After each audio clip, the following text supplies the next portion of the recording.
When you're processing transactions from a bank feed in PaTMa, PaTMa will recognize income amounts, and it will try to match the amount and the approximate date with when other tenancies in the system, or sorry, existing tenancies within the system, when they're known to be due that amount on that date.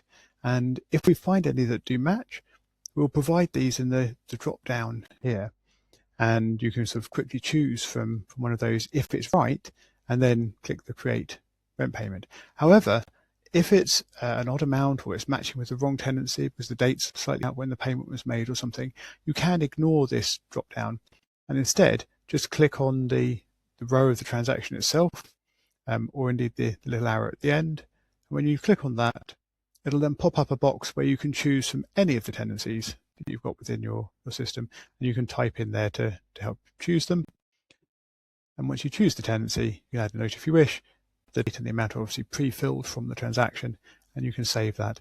That will record it as a rent payment on whichever tenancy it is that you've chosen.